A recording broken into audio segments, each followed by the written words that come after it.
지금은 아는 것이 힘이다. 시간입니다.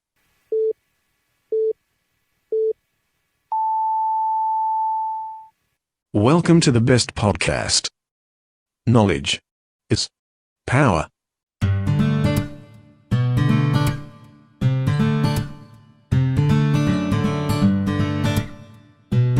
네, I'm student 10 웬스데이 대전. 이번 주는 잘못된 사회 현상에 대해서 그 종교인들에게 좀 쓴소리를 듣는 극락과 천당 시간입니다. 오늘도 꿈이 있는 교회, 네, 현경열 합동 목사님 그리고 무속인 이진우 선생님 나오셨습니다. 어서 오십시오.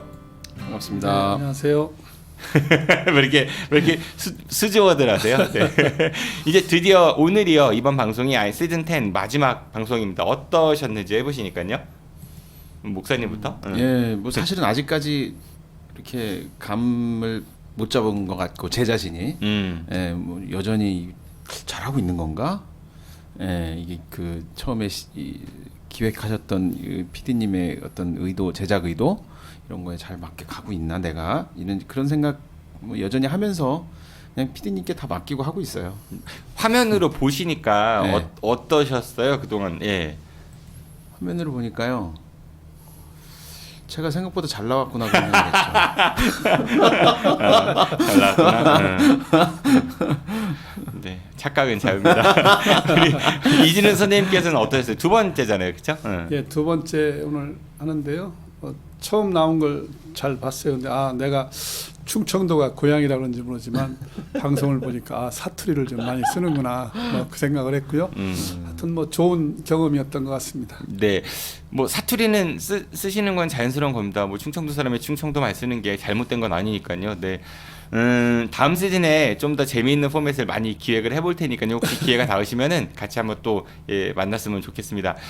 오늘은 이제 마지막 시간으로 김원웅 광복회장의 발언에 대해서 우리가 이야기를 좀 해보기로 했습니다. 지난 8.15 경축 그 기념식에서 김원웅 회장이 이제 축사를 하는데 이 축사보다는 좀 굉장히 그 가시돋친 이야기들을 많이 했단 말이죠. 그러니까 특히 이제 하셨던 이야기 중에 이승만은 반민족행위 특별조사위원회를 폭력적으로 해체하고 친일파 결탁을 했다. 그래서 대한민국은 민족 반역자를 제대로 청소하지 못한 유일한 나라이다, 이런 이야기도 했고요. 그리고 민족 반역자 안익태가 작곡한 노래를 국가로 정한 나라는 전 세계에서 대한민국 한 나라뿐이다. 그리고 이제 국립현충원에 지금 안장된 친일파들은 다 파묘해야 된다, 뭐 이런 이야기를 했습니다. 그 와중에 정치권에서 공방도 좀 있는 것 같은데요. 이거에 대한 두 분의 생각과 그 다음에 이런 갈등을 해소하기 위한 두 분의 제언을 좀 같이 들어보도록 하겠습니다. 먼저 우리 현경열 목사님은 어떻게 들으셨어요? 저는 뭐 아주 그냥 할 말을 잘 하신 것 같다. 네, 그런 생각을 했고요. 물론 이제 그런 이야기가 나오니까 바로 뭐 그 다음에 기사들 보니까 뭐 그러면 지금 벌써 수십 년간 우리가 부르고 있는 애국가를 그럼 뭐 버리잔 말이냐 뭐 이런 얘기까지 막 나오고 하던데 저는 그건 좀 다른 문제라고 봐요. 그거를 어떻게 할 것이냐는 문제는 다음 문제고, 어쨌든 이제 저 같은 사람도 이제 생각은 그거거든요.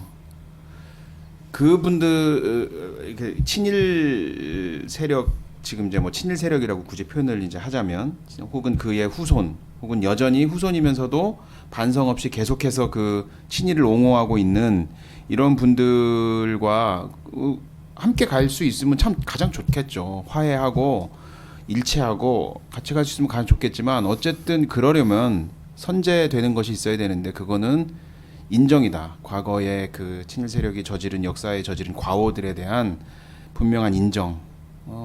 그것이 일단 좀 제대로 한 번이라도 좀 공식적이고 깊이 있게, 진정성 있게 된다고 하면, 그러면 사실은 그 다음 단계는 그렇게 어렵지 않을 것 같아요. 제가 볼 때 우리나라의, 우리 국민들의 민족의 정서상 진짜 반성하고 이런 분들에 대해서 이렇게 막 그렇게 모진 것 같진 않아요. 우리의 일반적인 정서가. 네. 근데 여태까지는 어쨌든 한 번도 그런 것이 전 제대로 된 적이 없다고 보기 때문에 그런 것이 되는 것이 일단 중요하고, 이번에 그 김원웅 그 광복회장의 그 연설에 맥은 저는 그거라고 봐요. 그런 역사 인식을 우리가 공유하고, 그리고 그런 역사 인식 아래서 진정성 있는 어떤 인정과 사과가 있어야 되지 않는가 하는 것이 저는 핵심이었다고 저는 그렇게 생각합니다. 아무래도 좀 시간이 좀 흘렀기 때문에 지금은 진솔한 뭐 인정과 사과 이런 것들이 있으면은 아무래도 그 이제 화해 뭐 이런 거로 가기가 어렵지 않을 것 같다 이런 말씀 주셨고요. 우리 이진우 선생님 어떻게 보셨나요? 글쎄요, 뭐 그 얘기가 논란이 지금 상당히 많이 되고 있는데요. 저는 개인적인 생각은 그렇습니다. 물론 그 광복 회장이란 분이 어찌 보면 그 나라의 큰 행사에서 아마도 우리나라 행사 중에 국경일 중에 가장 큰 행사일 거예요. 나라가 일제 강점기에서 독립된 날이니까요. 근데 저는 그날 참 그걸 보고 좀 혼란스러웠던 것이 애국가를 열심히 문재인 대통령도 불렀고 거기 참석하신 분 다 불렀어요.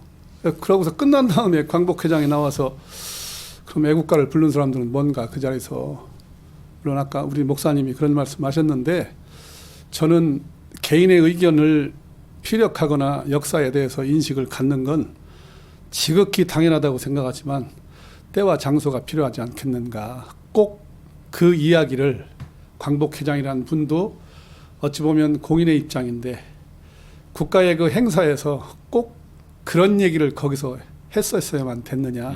좀 저는 조금 좀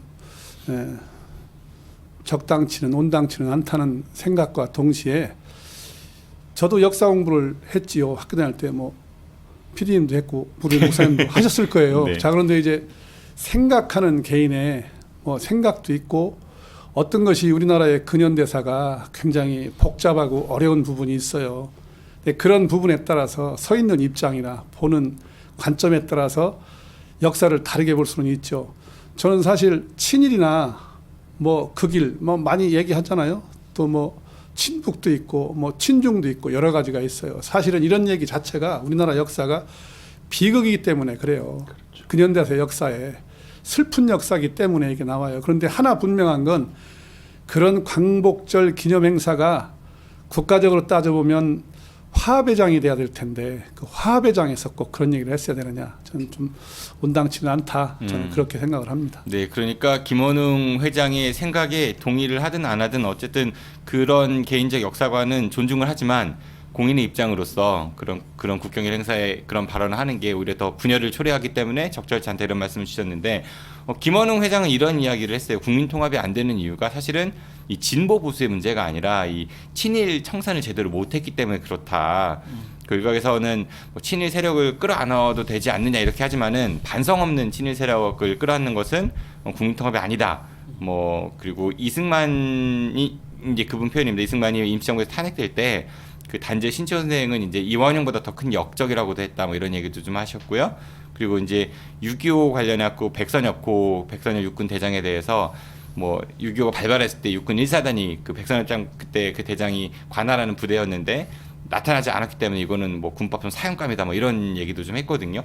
네, 이건 어떻게 보십니까? 그 이후에 발언 이후에 나온 반응이었습니다. 뭐 그 내용에 대해서 뭐 동의하는 부분도 있고 동의하지 않는 부분도 있죠. 그런데 지금 과연 그런 이야기를 제 개인적인 생각은 정치적인 의도가 없었을까요? 저는 여기에 좀 방점을 짓고 싶고요. 김원웅 선생님이 따지고 보면 저도 몇 번 뵌 적도 있고 우리 지역의 정치인이었어요. 혹시 찾아온 적은 아니 찾아온 적은 없었지만 저희 그 형님이 운영하는 장례식장에 그 개업식 할 때 찾아와서 저희 그 제 바로 위에 형님하고 대전고등학교 그 동기분 되고 하셔서 그 선후배 시간이라 한번 뵌 적 있는데 저희 아는 것입니다에도 출연하신 적이 있습니다 과거에. 네. 근데 이제 지역의 정치인이라 저도 그분의 행적을 좀 알아요. 자, 그럼 제가 여기서 개인의 행적을 말씀드리기는 뭐 그건 개인적인 문제니까.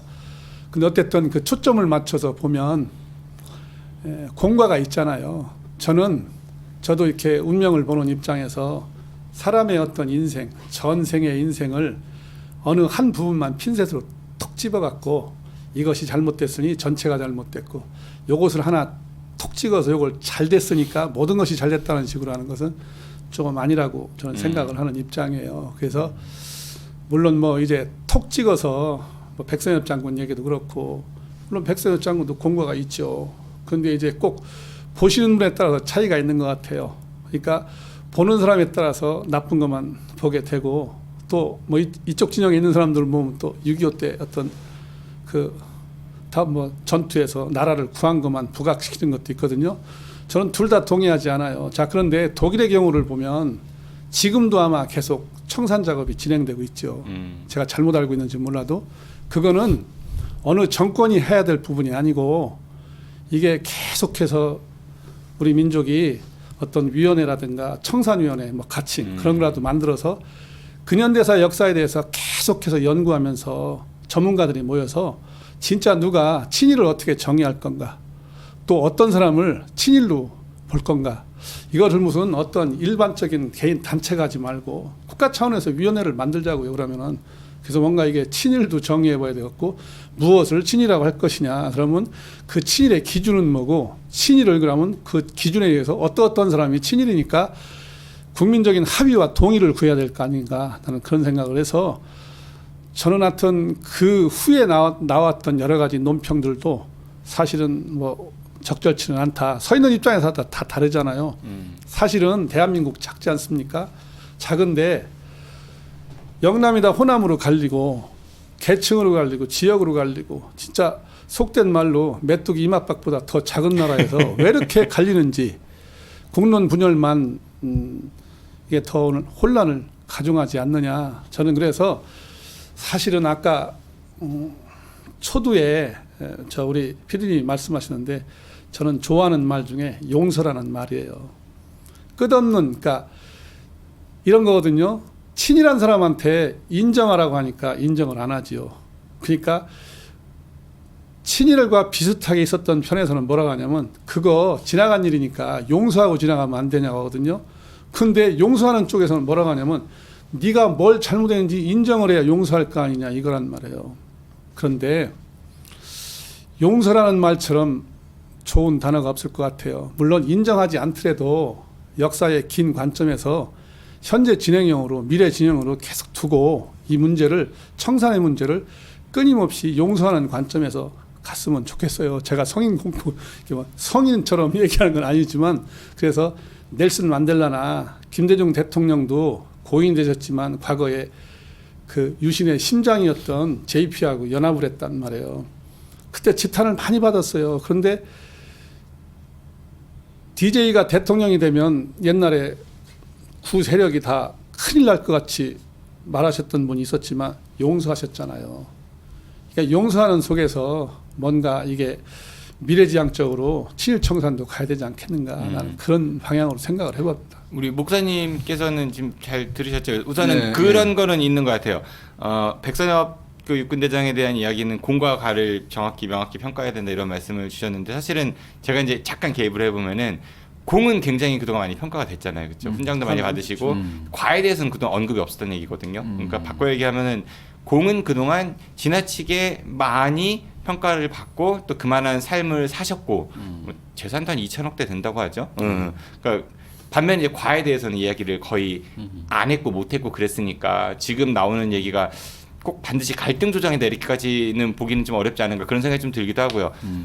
아마 그리고 국가 차원에서 위원회 이런 것들은 뭐 진실화해위원회 말고 그러니까 그거 얘기하시는 것 같아요. 맞죠? 그 민족문제연구소에서 친일 인명사전 만들었는데 그런 단체가 아니라 국가 차원에서 그런 거 좀 해보자, 이런 말씀을 주신 것 같고요. 그렇죠? 네, 제가 제대로 이해했죠. 우리 목사님께서는 어떻게 보십니까?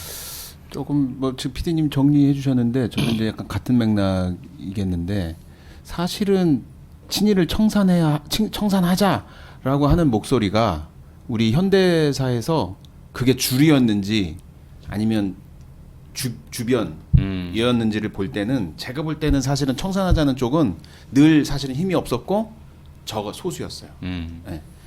지금에 와서 지금 이제 정치 이제 지형이 조금 바뀌었다고 생각이 이제 되는 상황에서 지금 이렇게 뭐 이제 공식적인 그런 행사에서 이런 게 좀 나왔기 때문에 이게 이제 이슈가 된 것일 뿐이지, 사실은 이런 목소리는 오히려 저는 그동안은 변두리였다고 저는 그렇게 보고요. 사실은 생각해 보면 제가 얼마 전에 얼마나 깜짝 놀랐냐면, 그 사실은 놀랄 일도 아니죠. 그 사람의 행적을 보면 그 정진석 의원 있잖아요. 그 미래통합당에 그 사람이 얼마 전에 그 대정부 질문하면서 지역구 의원이시죠? 네. 대정부 질문하면서 그 강경화 외교부 장관한테 막 이렇게 질책을 하면서 도대체 일본하고 그렇게 맞서가지고 어떻게 하려고 그러는 거냐고 막 하는 걸 봤어요. 그러니까 그 동안은 사실은 그런 것이 주류였고 다수였어요. 제가 볼 때는 그런 목소리는 여과 없이 튀어나오고 해도 그것도 국회의원이라는 사람들이 그렇게 튀어나와도 사실은 그거에 대해서 언론적으로 크게 언론 환경에서 이슈가 됐다든지 그거에 대해서 그렇게 큰 논란이 있지는 않았어요. 그런 거에 대해서. 근데 제가 볼 때 그 사람은 시종일관 그런 어떤 스탠스를 취해왔고 그 사람뿐 아니라 그가 속한 정당은 거의 다 이때까지 그들이 주류였을 때 여당이었을 때 자꾸 치지 마세요. 소리 들어요. 야당이었을 때도 그렇고 계속해서 그래왔단 말이죠. 그래서 이게 공과 과를 구분해야 된다는 것이 이게 운동장이 저는 기울어져 있는 상황이라고 봐요. 저희가 이게 우리가 수평적인 운동장에 있다면 그 말이 의미가 있어요. 근데 제가 볼 때 아까 백선엽 장군도 얘기했지만 공이 더 많이 되어 있는 그 부각이 되어 있는 역사에 우리가 지금 운동장이 저는 이렇게 기울어져 있다고 보는데 거기서 공과 과를 객관적이고 냉철하게 우리가 분리해서 봐야 된다라고 하는 말은 제가 볼 때는 지금 우리 환경에서는 글쎄요 그렇게 저는 그게 이렇게 공정하게 와닿질 않아요. 그 원론적으로는 그 말씀이 저는 동의하고 그리고 기본적으로 우리가 화해와 일치를 위해서 그걸 목표로 두고 청산이든 어떤 작업을 해야 된다는 말에 저는 그것도 거기엔 동의를 해요. 그러나 하여튼 지금 우리 지형에서 화해와 일치를 얘기하는 것은 자칫하면 이것은 공정성에서 많이 어긋난 것일 수 있다는 거죠. 근데 또 이렇게 들릴 수도 있을 것 같거든요. 그럼 어떻게 하자는 것이냐라는 거 한쪽 사이드에서 얘기할 때는 그러니까 우리 이준 선생님이 말씀하신 것처럼 이제 용서라는 단어가 얼마나 멋진 말이냐. 김대중 전 대통령 뭐 사례도 들으셨듯이 그러니까 뭐 종교에서도 아무리 사람이 죄를 지었어도 죄는 미워하되 사람은 미워하지 말라 이런 이야기들 하면서 이제는 그리고 이 반성해야 될 사람이 자기가 잘못한 걸 아는데 자꾸 네가 뭘 잘못했어 얘기해봐 말하기 싫고 오히려 더 그거를 안 하기 위해서 반발 심리가 있고 하니까 그들에게 좀 반성할 수 있는 그런 여건을 만들어주는 것도 중요하다. 저는 그렇게 이해를 했거든요. 아까 말씀하신 게.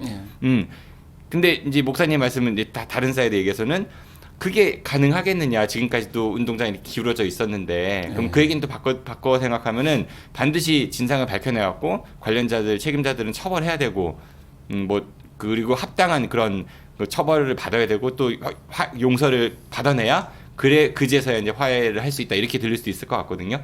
근데 그게 이제 먼저 말씀하세요. 네. 근데 이제 그게 이런 거는 있어요. 그러니까 이제 친일 그 민족문제연구소에서 친일 인명사전도 이제 내놓고 했잖아요. 근데 그게 저는 이런 건 있다고 봐요. 그러니까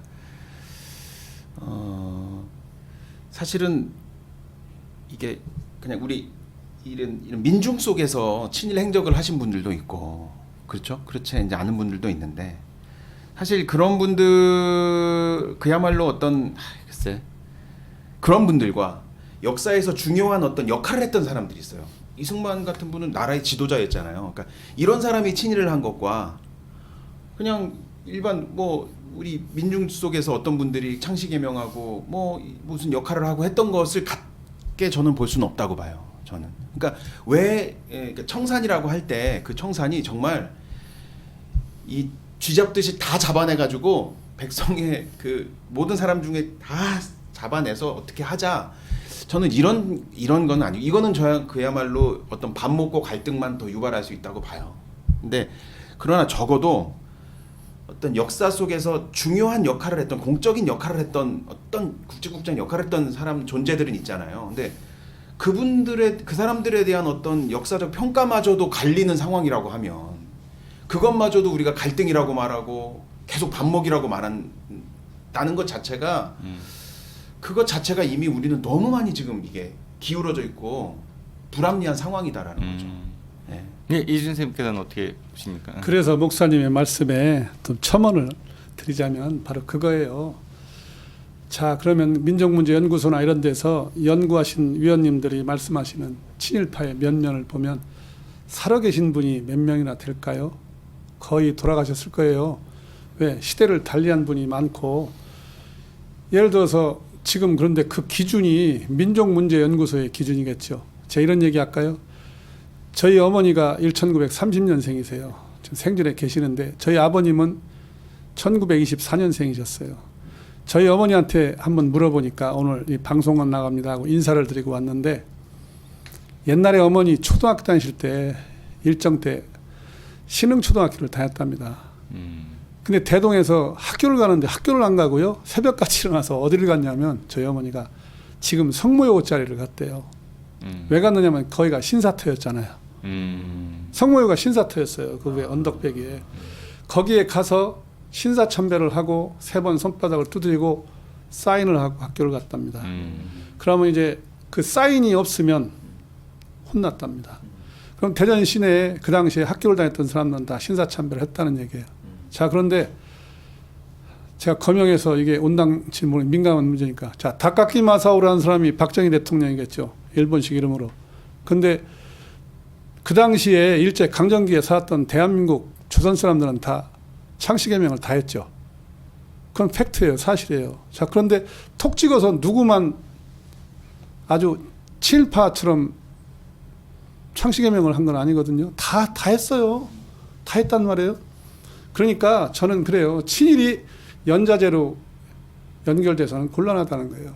무슨 얘기냐면 친일한 행정을 제가 부정하는 건 아니에요. 근데 이제 아까 목사님 말씀처럼 그거를 객관화시켜서 한번 작업을 해보자는 거예요. 국가 차원에서. 지금은 학자들에 따라서 이게 호불호가 갈리는데 저는 과연 민족문제연구소에서도 트집을 잡자는 게 아니라 과연 이게 정치적으로 편향되지 않았느냐. 그렇게 가슴에 손 얹고 얘기할 수 있겠는가. 그러면 이거를 상대방의 입장도 당신이 친일파요 하면 친일파라고 하는 당사자한테 소명이라도 한번 받아보고 한번 의견도 구해보고 이런 작업이 필요하고 그러니까 이게 짧은 기간 동안 제가 알기로는 해방난 지 75년밖에 더 됐습니까.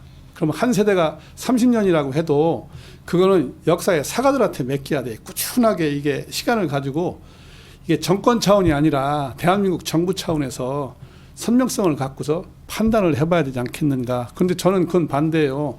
뭐냐면 서 있는 입장에 과연 정치적인 성향이 없었느냐. 그럼 이거는 순수하게 있는 팩트를 기준으로 지금의 시각으로 그걸 보지 말고 일제시대 친일 부역을 보지 말고 그 당시의 여건도 계산을 해보고 아마 제가 잘못 배웠는지 모르지만 대동아 전쟁이 극렬하게 있었던 1937년부터 45년도까지는 친일 안 한 사람이 없죠. 조선시대에 살고 있었던 사람들은. 그런데 그 사람 살았던 사람들은 창씨개명 다 했어요. 그렇지 않으면 배급을 안 줬으니까요.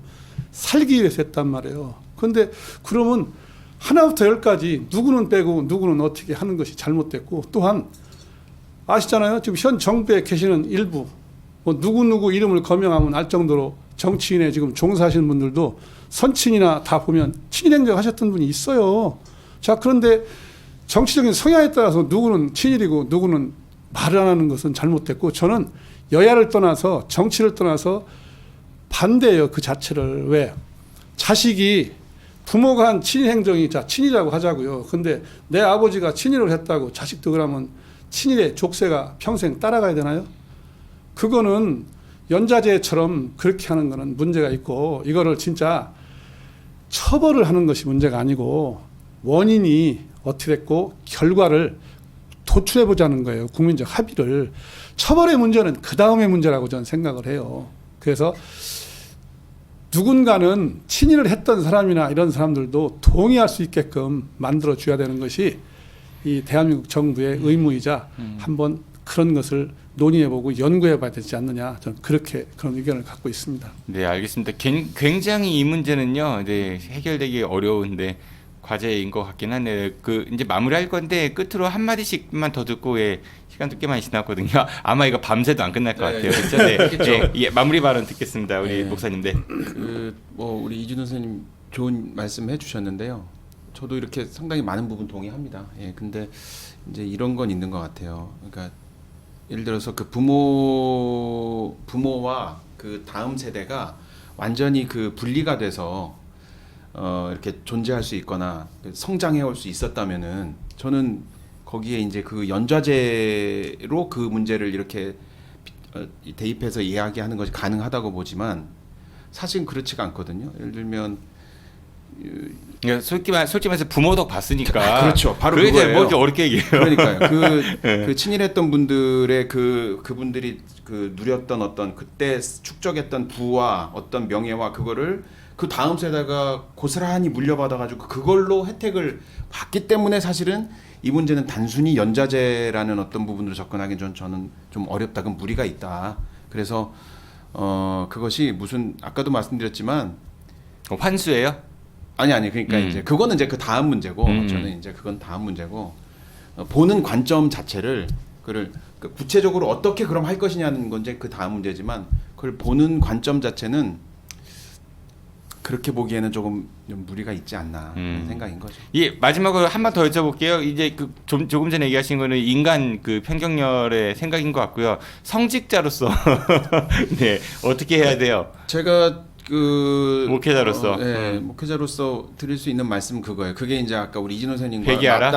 맞닿아 있는 부분이 뭐냐면 기본적으로는 화해와 평화 더불어 사는 것이 기본적인 목표라는 거예요. 그것이 저에게도 가장 중요한 목표이고 그러나 뭐 제가 이제 저는 이제 개신교의 목회자니까요.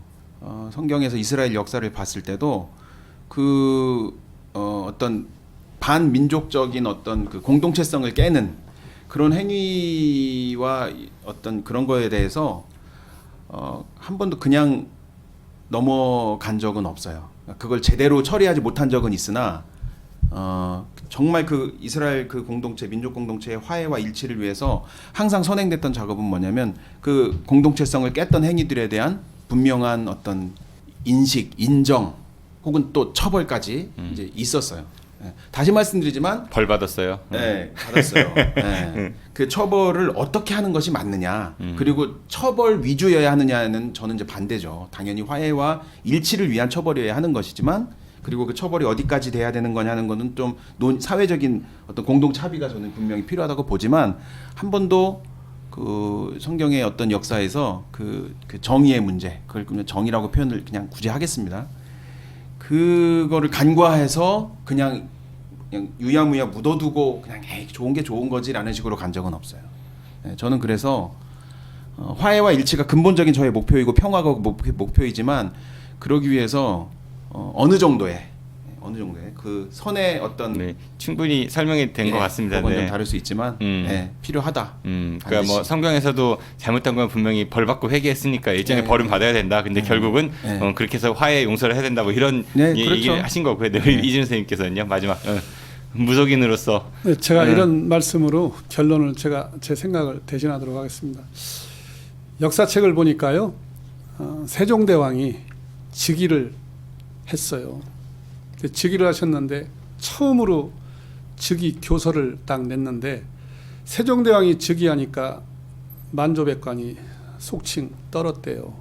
왜? 자기 세종대왕의 선친이 뭐 많은 사람의 피를 봤으니까요. 그러면서 자기 아버지가 내 아들의 후대에 선정을 베풀 수 있도록 걸림돌은 내가 다 정리하고 가겠다. 피를 봤어요. 그랬는데 만조백관이 무슨 생각을 했냐면 그 아들인 세종대왕이 즉위를 했으니 더 하면 더 했지 덜 하지는 않을 것이다. 그렇게 생각을 했대요. 그랬는데 즉위교서에 딱 4글자를 썼지요.